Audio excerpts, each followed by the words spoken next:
Welcome to another episode of GC Talks. Today, all the way from Charleston, South Carolina, in studio, I have Phillip Lanier. He is a business coach and consults with CEOs, just exited a business that he built from the ground up. What an incredible story. Also the author of No College, No Problem. You're gonna enjoy this episode. Get your notebook out and get ready to take some notes. Welcome to GC Talks.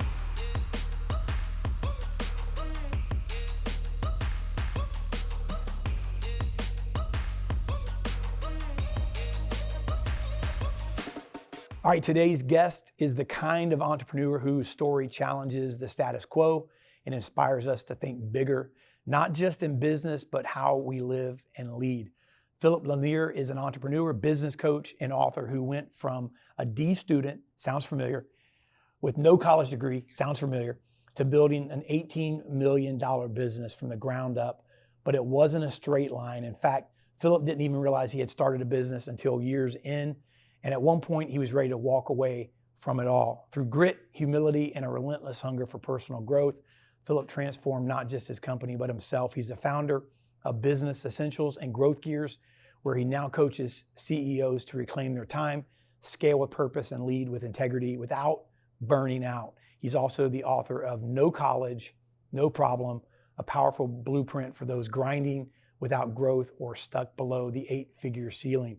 So whether you're a CEO, a solopreneur, or just someone looking for a breakthrough, today's conversation, I believe, will hit homes. Phillip, thanks for joining me, man, all the way from Charleston, right? Charleston, South Carolina? That's right. Thanks for having me. Man, it's my pleasure. I can't wait to dive into this thing. You and I have talked a little bit on the phone, and your story resonates. I mean, the only part of your story that doesn't resonate with me is any sort of manual labor.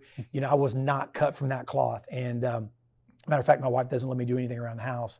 We have to hire people. So I know you're in that construction world, and that's where you came out of. And I want to dive into that. But man, now what you're doing is super excited as well. And you know, you talk a little bit about accidental entrepreneurship. And one of the quotes I love, you said, you didn't even realize you started a business until years in. So tell us how that happened. You know, kind of dive into that. We'll just dive into the deep end, man. So thanks for being with me. Absolutely. Thank you. Yeah, I didn't realize I had started a business. I was grilling out and had a couple of friends over one night or one afternoon, and I had a couple of dually trucks in my backyard. Right. And one of my friends said, "What are those two trucks doing?" And I said, "I use those for work." And he says, "You have two trucks?" And I said, "Yeah, I was picking up trash and picking up debris on construction sites, and I couldn't get it all done by myself, so I hired a few people to help me out. So now we had to have two trucks for this." And he says, "You actually have two trucks? You have a business?" And that was the moment I was grilling hamburgers, and I remember I realized at that moment I was in business. I had never thought of it before. That's crazy. So I think that's, you know, that's the order, man. It's to me, that's the order that a lot of people miss. You know, I talk to so many business guys just like you do, young entrepreneurs, and if you look at the statistics, man, for failure rate on businesses, just through the roof. I think it's like 65, 70% of businesses fail within the first 2 years. And I've got so many young guys that, you know, hey, want to start a business. They go out and, you know, they feel like they have everything all together and perfect before they have the product or before they do the work. And, you know, you were doing the work and saw a need, bought another truck, you know, hired some folks, and then here you are grilling some burgers one day, and then somebody's like, "Hey man, you got a business," and it hits you. So what did that do? So when it hit you that day, so what did it, you know, how long had you been doing it that way? I mean, how long had you had the extra truck and had the extra help? Probably for about a year. Okay. Yeah, and so that was why it struck me so much and shocked me, because we had been doing this it started out as a side hustle and then became a full-time job during the recession of 2003, and right, and so about a year. So to go back to how you and I on the phone. I love this because we were talking for a while, a month ago or so, and you were talking a little bit about how you even started, you know, doing this as a business.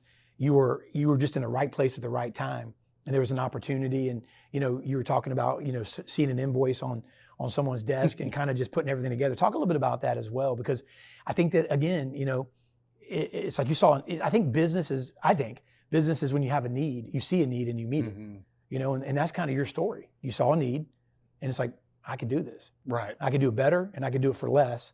And then, you made yourself valuable right there. But talk about that and that story a little bit, what you were doing and then how that transpired. Sure. So if I back up just a little bit more, if that's okay. Yeah. So I was working at this engineering firm, and that sounds like a high title, right? Except that I was the technician. So I would dig holes on construction sites with a hand auger, and the engineer would check out the soil to make sure it was suitable for compaction for construction sites.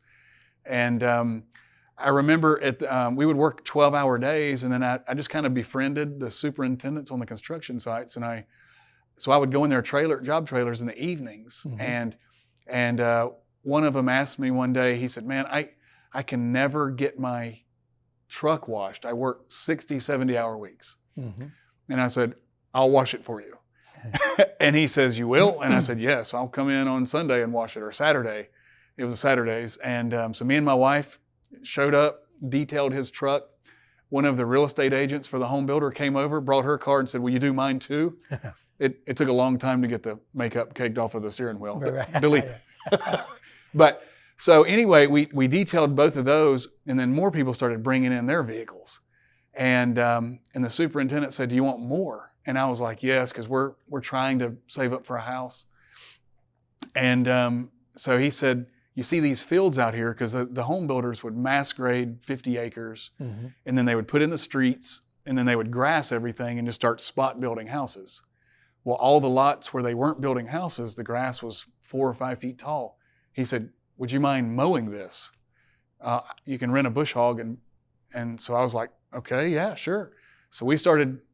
My wife got a weed eater. That's the bad part of the story. My wife got a weed eater with the big strap, and I would bush hog these lots, and she would weed eat all around the little sewer taps and all the little mailboxes, and we would do that and work our jobs. And I was making $12.80 an hour. Anyway, in the recession of 2003, and we didn't really know what a recession was, right? But this work just completely dropped off at the engineering firm, and I was working 15 hours a week. I called the same superintendent and I said, "I'm going to starve to death. Like we already had no margin, and now we're in bad shape." Right. And he said, "Quit your job and I'll let you pick up debris, because we're building houses so fast, even in the recession, that the framers were throwing their lumber on the ground. Everyone was throwing their debris on the ground from construction." He said, "So if you'll just come on my sites, pick it up, throw it in the dumpsters, I can keep you busy forever." So I put in my 2 weeks notice and started picking up debris. Wow. Yeah. And then it's so funny, because about 1.5 years later, I was on his site again, just picking up the debris on all the houses, and a few other managers had asked us to come to their sites too. Well, one evening I was sitting in his job trailer, and this has happened, just talking to him after, and I saw a bill for the silt fence guy on his desk. And I remember he had asked me to tie up a fence one day. He said, "The inspector's coming. Would you mind going down to the bottom of the hill and tying up this silt fence, the little cloth fences that go around construction sites?" Yeah. So I run down to the bottom of the hill with his pack of zip ties he gave me. I tie up the fence just in time for the inspector to get there, because they were going to give him a fine. Yeah. And I ended up getting back in his job trailer, and he says, "The guy will never show up. Would you do more of these fences for me?" And I said, "It's way better than trash. I'll do every fence you want." And from then on, our business just took a turn. Man. So I'm thinking, I'm hearing it. So the crazy thing about it is part of being a business owner, part of what I think attracts people to want to be a business owner. I mean, of course, you're involved in coaching businesses now with anybody from bootstrappers to solopreneurs, so not Right. people in the business you came out of, but all businesses. So you see this. In my experience, everybody that gets into it does it, I think, initially for freedom, like that freedom of some sort, like that, And the reality is, I'm listening to you. Even when you were picking up that debris, you you had that freedom. You might not have been making the income. Mm-hmm. You might not have, looked at it like a business, but you were doing something that you were in control of, Mm-hmm. And I think that, and so I look over and I see an entrepreneur even then, somebody that would take the initiative and I think that's what we're missing. How important do you think that is, that grit, that determination, to pay the price, I should say, because I think today people want shortcuts, Mm-hmm. And I think that's why a lot of businesses might fail. And I see it time and time again where people, they don't count the cost, of what, and again, they get top heavy, or they go into this with this big expectation. And when in the first year, if they're not making X amount of dollars, they don't have the staying power a lot of times. But it seemed like that you had grit early on to kind of do whatever it took. Where do you think that came from? I mean, that's what I'm getting out of your story. It's like, hey, you found a need and you met it, and you just kept finding other needs. It really didn't matter what it was. And then it ended up turning into something big, and we'll get to that here in a minute as well. But where do you think that came from, that grit? So that's a great question. I would like to claim that I was full of grit, but the true fact is I was full of hunger, because we came from a really bad place. I came from a very, very troubled home. Mm-hmm. And so I was just trying to get away from being that poor. Yeah. And I was also really hungry. Yeah. And I didn't have a goal, and I wasn't trying to say, I never saw other people and said, hey, they're at $1 million. I need to try to get there. I just knew that somebody had offered me a path to not be hungry. Mm-hmm. And I remember it wasn't 6 years before that. I was living in a motel, and we were measuring out 5 bricks of charcoal and cooking 1 thing of oodles and noodles and eating that at night. And we would split one. And I didn't want that ever again. Yeah. So I would love to claim grit, but I can't. No, I think it's just as important, man, hunger. I think, how bad do you want it? Right. How bad do you want it? I think that's huge. So then where did that turn into? So you're repairing the fences, and then that kind of started the business. I know the business you ended up building and selling. What was that business, and how did that grow? Because that's a little different, right? I mean, it was a ditch digging business, and then, right? Did I hear correctly? Yeah. So we installed the cloth silt fences that go around construction sites. Okay. So silt fence. Okay. Yeah. Okay. So that's what so then you made a business. Okay. Hold on a second. So you went from running down a hill, getting a pack of zip ties, seeing an invoice on someone's desk, hey, can you do this more? Yeah, I can do as many as you want. And then turn that into a business that you eventually got to an $18 million a year business. Did I hear that correct? Yes, and then exited to a private equity firm. Wow. How many employees did you guys have at the height? At the height, when I walked out and dropped the keys, we were at like 115 and in 5 cities. Did part of you, and I know this is kind of, I'm just kind of going with the flow a little bit here. I know we have some questions. I want to get into the coaching and get into what you're doing now.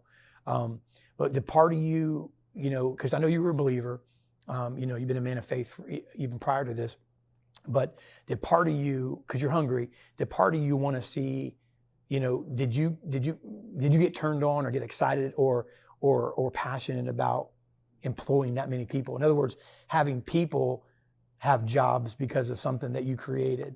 Did that ever, talk about that for a sec? Absolutely. So, we rode the wave up in 2006, mm-hmm. and then we thought we were geniuses. We rode the wave down in 2008, found out we weren't. Right. But I was introduced to John Maxwell and a few other authors. So I started reading books in 2008, 2009, because we had nothing but time. Yeah. And I started reading how leading is not having a lot of employees. Leading is helping other people grow while I grow too, and we share strengths and weaknesses together. And so when I started learning, and gosh, it was such a slow process, David. Yeah. But as I started learning, we just started growing, and God would place a new person in my path, and then a new one, and He placed a CFO in 2018, and people that should never have been on our team, just kept showing up on our team. Yeah. And so I learned it's just amazing if you look back at the path, and what we say yes to early on is so important to what happens later. Did you ever feel, because of getting to know you a little bit, hearing your story, I can sense the humility. I mean, again, there's hunger there, but I can also sense the fact that you didn't forget where you came from. Right. And as a man of faith, I know you give all praise to God. God sends a CFO and he sends these people on your team that I'm assuming, they didn't apply the no college, no problem book. They probably had a degree and did that. Did you ever feel unqualified to lead them? Like who am I that I'm at the helm of this thing, leading these people that, you know what I'm saying? Did that ever hit you, or did you ever feel that way? They hit me strongly. Okay. I felt unqualified the whole time. Like my CFO came from Wells Fargo. Wow. And he was part of the CFO for the Olympic team. And like everybody in my path, my coach was like, my business coach was just a few levels below Hugh McCall, and he was my business coach. And God was just dangling these things down to help me out, I guess. Wow. And it's so neat. But it all culminated in 2018. I got under a lot of stress, and I was like, I'm an imposter, and that was thrown around a lot. And I ended up going to a hotel room for about 3 nights by myself. My wife said, just get away and go. So I did, and I just started reading these books. And I'm like, God, why are these people following me? What is going on? Why? And he never just came down and said, this is why, but we were such a team. It was just so neat the way that I guess I had something that I was sharing with them, and they were really sharing with me. That's good. That's good stuff. So talk a little bit about, how because I know it's your baby. We talked a little bit about this as well. What happens when, because I've sold a company. I've started a lot. We have 2 now, and I've been there. And there's something about it being your baby. Mm-hmm. We talked a little bit about it, because after that, then all of a sudden you start to okay, now what? And then all of a sudden you start to question purpose. And then you found your identity a lot of times in that. And this is what I was doing. And so something good happened where you exited this company. I mean, a lot of people, would be thrilled with that. I'm sure in part you were. But then all of a sudden, so talk about that transition. So the good part about it, and then kind of the transition, and then also the now what type of thing, kind of talk about that moment where it all came together on the exit of the company and how that transpired, and then, then how you felt right after. Sure. So it was a lot of work, all the due diligence part, right before we closed. I'm sure you're familiar with, and it's funny because I thought there was going to be, balloons or confetti or something, and me and my CFO were just sitting in this conference room, and then an email came across, closed. Wow. And I was like, wow, that's what I said. I was like, closed. And it said, congratulations. And I didn't know what to expect, except just, things you see in the movies and things like that. And then I talked with the team afterwards, and I said, hey, this happened, even though the people that were close to me already knew it was happening. But honestly, right after we closed, an interesting thing happened. I've always been pretty fit, like not super lean, but pretty fit and athletic. All of a sudden, I started losing my health immediately within 2 weeks of me closing. I just started losing my health. I could barely walk across a room.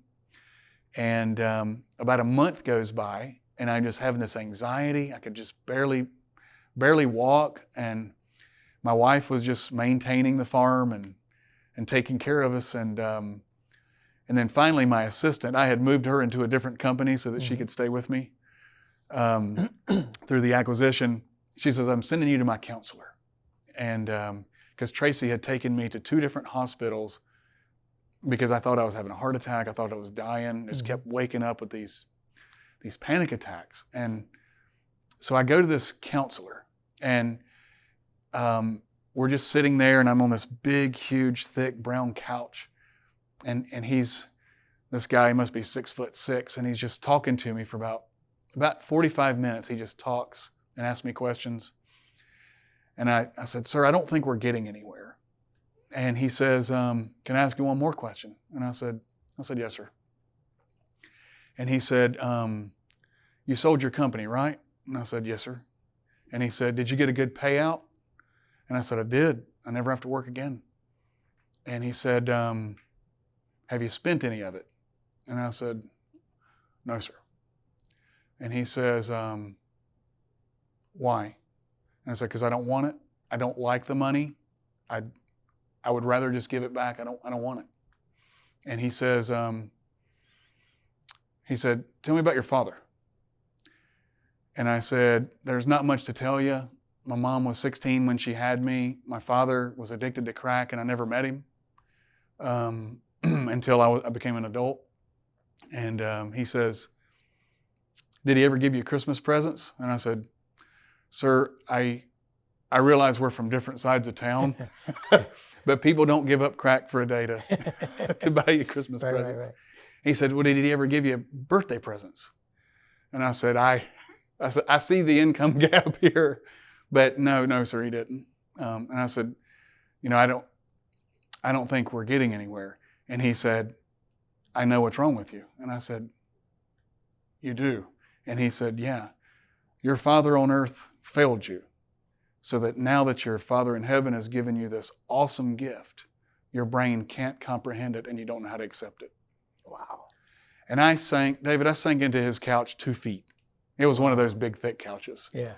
And I finally regained my composure after a minute or two, and I looked at him and I said, "You're full of the Holy Spirit, aren't you?" And he smiled.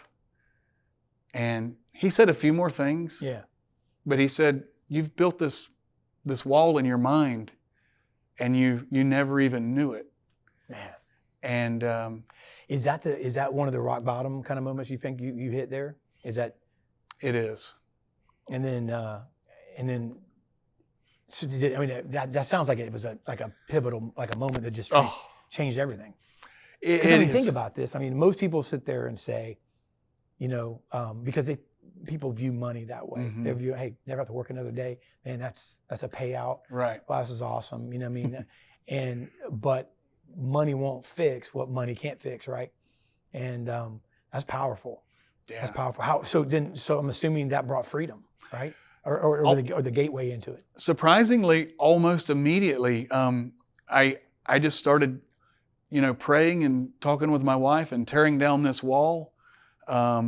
Right after that, my dad died, and I found out, and I went and saw him, and I said, "Hey, I love you and I forgive you."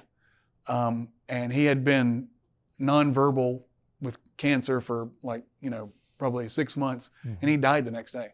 Wow. But I began to, through God's power, just tear down this wall.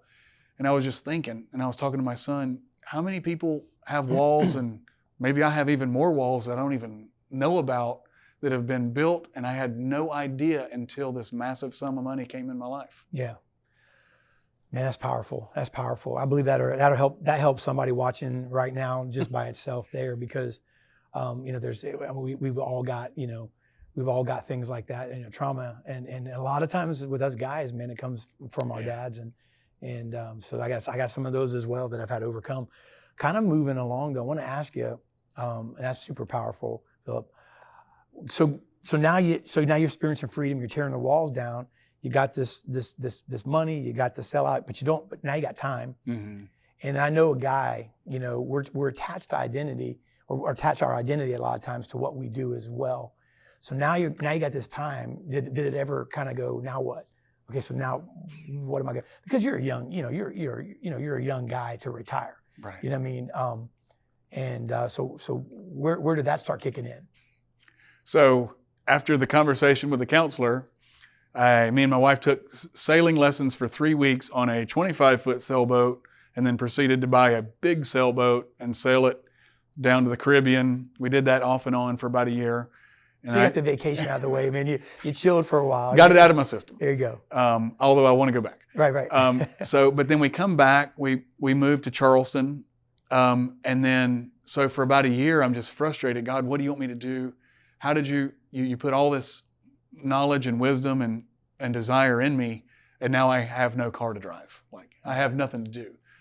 And he let me stew on that until last summer when I started sitting at the kitchen island, and I started writing what became my book and what became this financial course. But right before that, something happened.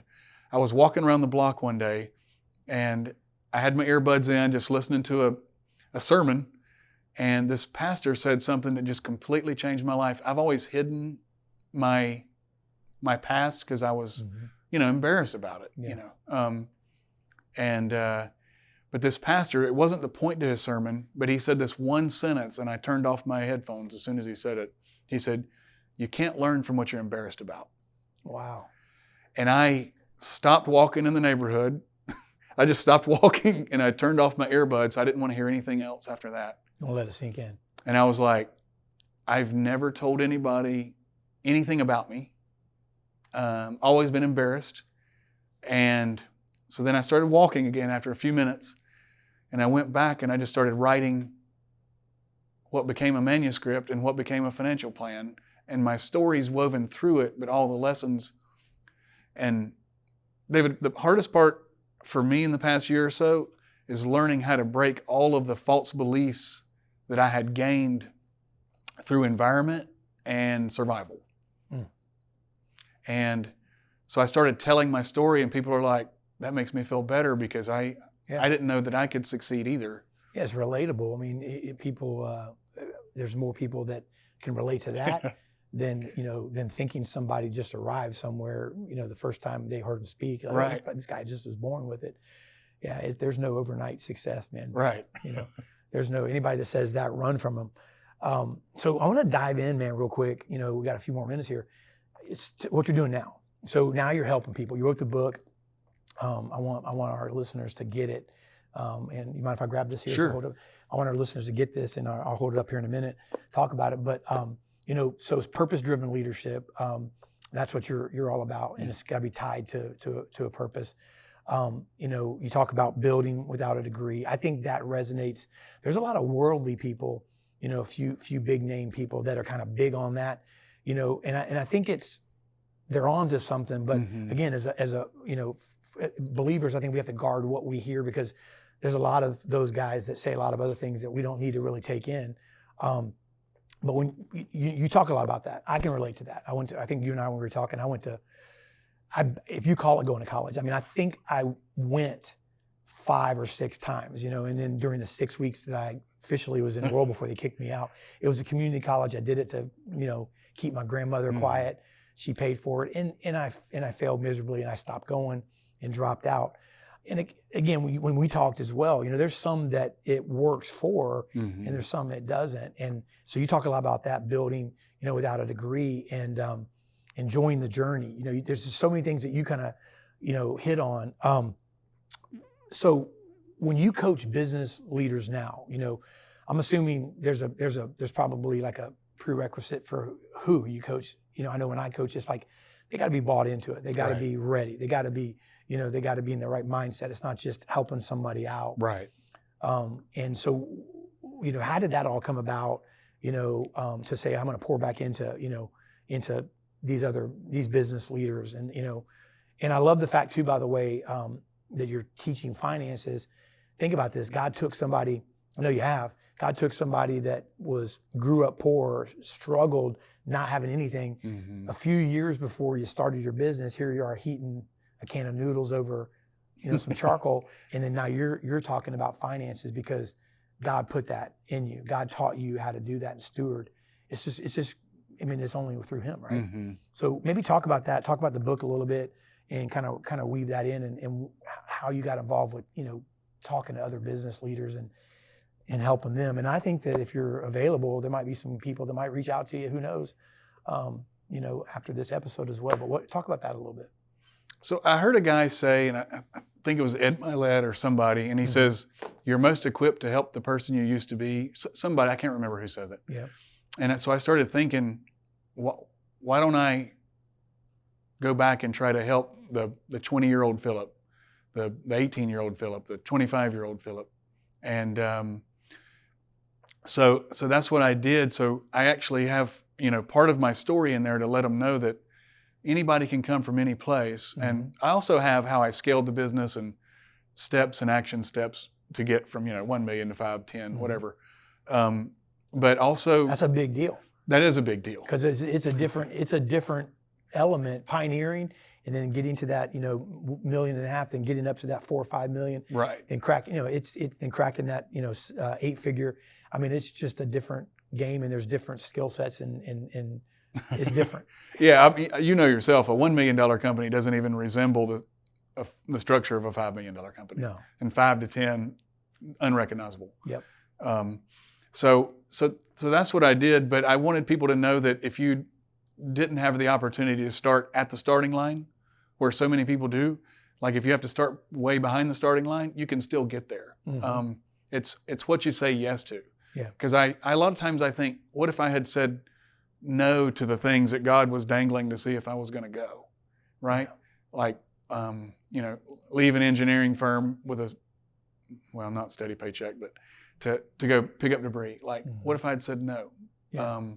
So just letting people know, hey, say yes to things because they don't always look the same. Yeah, that's huge. And especially in the beginning, I remember, something as simple as, when you're speaking, when you're starting to speak, when, I was running a business, successful business, making money, but then I wanted to really do some speaking in business circuits and some things that God had laid on my heart. I was already speaking in churches. And I remember someone told me, it was spoken in my life, and said, say yes to every open door, no matter how small. And I remember going to this is years and years ago, going to this little chamber meeting. There was like 5 people in there. I was envisioning when I got this offer, there's going to be 150 people in there. So there's like 5 people in a little back room.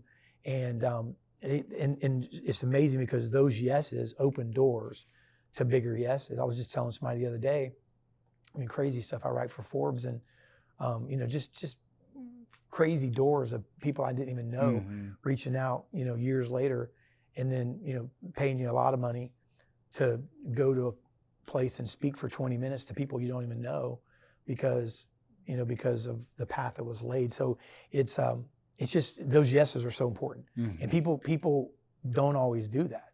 They want the big yes. They want to. And that's just not the way it works, is it? No. If I had been waiting for somebody to say, here's a company with 100 people, go run it, I would still be waiting, I think. That's good. That's good. So you talk a little bit, before, I want to ask you specifically about the book and just where you wrote that. We'll wrap it up. But you talk about enjoying the journey. I think that's a huge thing as well, because I've been there multiple times, and there's different times when you hit a plateau in businesses where, at least I'm speaking from my perspective and the guys that I've dealt with and talked to, you get bored. You master something you feel, and then all of a sudden you get bored. Doesn't seem as challenging. But you talk about not just building a business you love, but actually enjoying it. And I don't think that. And it could come down to something as simple as celebrating small wins. I know that's something that I struggle with. But talk about that. Not just building the business you love, but actually enjoying it. What helped you flip that switch, into actually enjoying what you're doing? How did you flip that switch, if you don't mind me asking?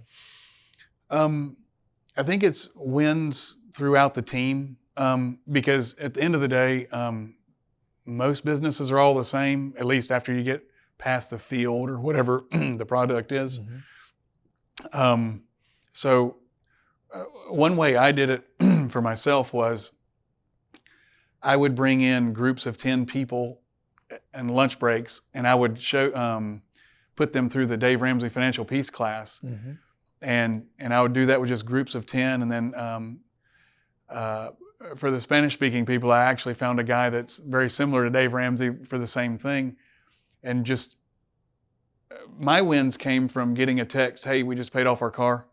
Hey, we just had a baby and no debt from that, things like that. So it sounds like you implemented faith in there early on. Absolutely. When we do that here, it's a big deal. And I guess did that come from your love of people? I mean, is that right? I mean, the love of Christ in you, the loving people. I mean, is that, why else would you want to see 10 people, right, get their money straight if you weren't passionate about it, right?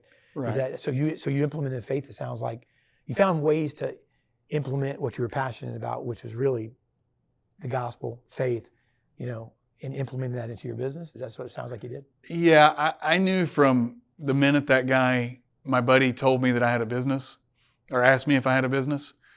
I knew from that minute on that everything I had was a gift, because I, in my previous life, did not deserve anything that I got. So I tried to share as much of that with everybody else as I could in the company, and help out in as many ways as possible, because I knew that God was just completely pouring down blessings on me. Everything was hard. Yeah.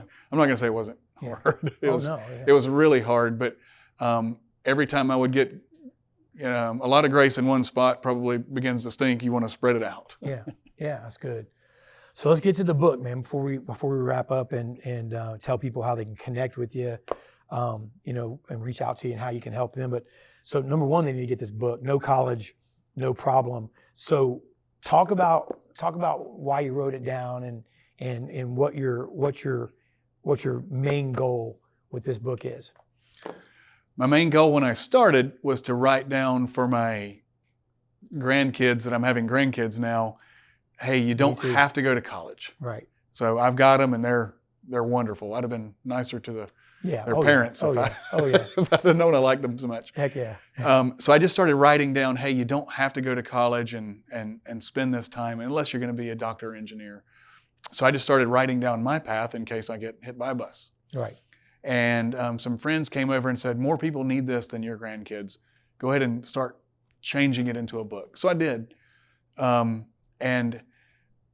what I'm finding as friends were reading the manuscript, they're like, wait a minute, I have a college degree, but it still fits me because I went to college for, accounting, and I hated it. Yeah. I have a friend that became a chemist and hated that. Yeah. And their jobs now reflect nothing about accounting or chemistry. I don't know the statistics, but I'm imagining that's the vast majority. Right. I mean, unless you're, going to medical school or getting a law degree, right, or something along those lines. But there's just a ton of people that don't know what to do and they don't use it. So yeah, that would apply to them as well. So it's not only no college, no problem. It's like, hey, if you got this degree and you find yourself doing something else, right, it's going to speak to you as well. Absolutely. So whether you don't have college, whether you're trying to decide whether to go to college, or if you have a degree that doesn't fit and you say, now what? Yeah. It shows my path of how I got in, what I did, action steps. And then it also has action steps if you're stuck at 5 million or, because I think somewhere, would you agree, maybe around 2 to 3 millions where you can't shoot from the hip anymore? Oh yeah. Yeah, absolutely. And I think that and that needs to be talked about more, right, because we still want to do that. And that's a huge growth period right there that a lot of people could be stagnant, stay the same, or grow. And if you're stagnant for too long, you're going to go backward. Right. And absolutely. So how does someone get? So is this released now? It releases October 6th, but October 6th. It really helps me out if people buy them now on the pre-launch. Okay. And it's on Amazon. Simon & Schuster picked it up, so okay. It's on Amazon and everywhere. Okay, so we'll have the link up on the screen. Get this book. So it releases in October, but they can get they can pre-purchase it now through the link on Amazon on the screen here. And okay, so I know you're not a huge social media, guy that I know of, right? You're not all over social media, or are you? Not yet. Okay, but you're on LinkedIn. You and I connected on LinkedIn.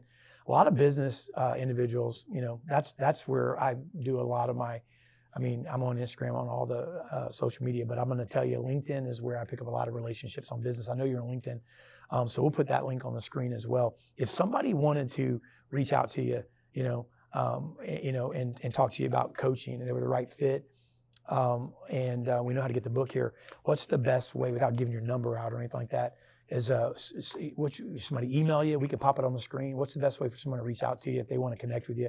Say, hey, I'd like to talk to you. I'm struggling in this area of business, and I think your story resonated with me. I'd like to put that out there if you're interested in talking to some folks and maybe helping the right people. Sure, yes. We can do my email, and I have corebusinessessentials.com and yourmoneyessentials.com. Okay, so we'll pop all those on the screen. And so if you had to leave a thought, so you're talking to business owners and leaders here, there's people that are running successful businesses. There's upstarts watching us, young, old alike, male, female, but they have one thing in common. You know, a lot of these are kingdom-driven, faith-driven individuals. What would you say as a closing thought, man, just to leave with them? You know, if you had to just speak from the Holy Spirit here and just maybe leave them with a good thought. The stories of success that you see typical on Instagram and things like that are not how it really works. Like, I know you're on Instagram and I'm on Instagram, but the success stories where you go to 1 million, 3 million, 5 million in 2 years, they're not true. Yeah. Learn to say yes. Like, Walgreens did not start out like they are. There's so many businesses that did not start out, just like I didn't start out. I started out in one thing and ended up in another. So just get the car moving and be grateful for everything along the way. Good stuff, man. I appreciate you coming down and hanging out, man. It's been an awesome interview. I think it's going to touch a lot of people. Make sure you get Phillip's book, No College, No Problem, and make sure you reach out to him. And if you're interested in coaching and finding out how he can help you grow your business and your leadership. Appreciate it, my friend. Thank you. Thank you, sir. All right, guys, what a powerful, powerful story. I hope you enjoyed this episode of GC Talks. Make sure you get Phillip's book, pre-order it. But listen, if you have to rewind it a little bit, on the screen, there's some goodies. If you screenshot your purchase when making it and send it in to his website, all the info will be on the screen. Then there's a lot of goodies. You're going to get an audio book and some other goodies that come with it along with the purchase. I hope you enjoyed this episode. I'll see you next time on GC Talk.